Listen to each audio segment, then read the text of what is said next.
ఓం నమో వెంకటేశాయ. ఈరోజు సోమవారం తిరుమలలో స్వామివారి దర్శనం వివరాలు తెలుసుకుందాం. శ్రీవారి దర్శనం కోసం భక్తులు సాధారణంగా ఉన్నారు. ఈ రోజు ఫిబ్రవరి 17వ తేదీ అంటే సోమవారం రోజుకు సంబంధించిన స్వామివారి దర్శనం కోసం ఎస్ఎస్డి టోకెన్స్ ఆదివారం రోజు రాత్రి 9 గంటల నుంచి ఇచ్చారు. అలిపిరి దారిలో నడిచి వెళ్లే వారికి దారి మధ్యలో టోకెన్స్ ఇవ్వరు. శ్రీవారి మెట్టు దారిలో అయితే ప్రతిరోజు ఉదయం 6 గంటల నుంచి లిమిటెడ్ టోకెన్స్ మాత్రమే ఇస్తారు.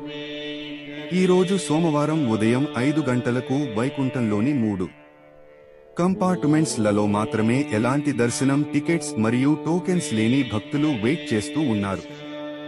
నిన్నటి రోజు ఆదివారం రోజు 79,705 మంది శ్రీవారి భక్తులు స్వామి వారి దర్శనం చేసుకున్నారు. అలాగే నిన్నటి రోజు 24,836 మంది శ్రీవారి భక్తులు స్వామివారికి తలనీలాలు సమర్పించారు. 3,67,00,000 రూపాయలు భక్తులు స్వామివారికి సమర్పించిన హుండీ కానుకలు.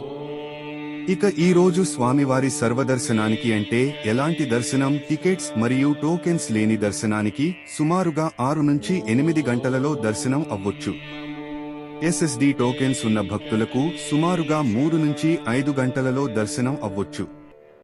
300 రూపాయలు మరియు 500 రూపాయల వర్చువల్ సేవ దర్శనం టికెట్స్ ఉన్న భక్తులకు సుమారుగా 2 నుంచి 4 గంటలలో దర్శనం అయ్యే అవకాశం ఉన్నది. ప్రతిరోజు తిరుమల తిరుపతి దేవస్థానం వారి ఇన్ఫర్మేషన్ తెలుసుకోవాలి అనుకుంటే మన ఛానల్ ని సబ్స్క్రైబ్ చేసుకోండి. ఇలాంటి విషయాలు తెలుసుకోవాలి అనుకుంటే ఈ వీడియోని కూడా లైక్ చేయండి, షేర్ చేయండి, కామెంట్ చేయండి. నెక్స్ట్ వీడియోలో టీటీడీ వారి లేటెస్ట్ ఇన్ఫర్మేషన్ కూడా తెలియచేస్తాను. Stay tune to our channel, don't miss. ఓం నమో వెంకటేశాయ.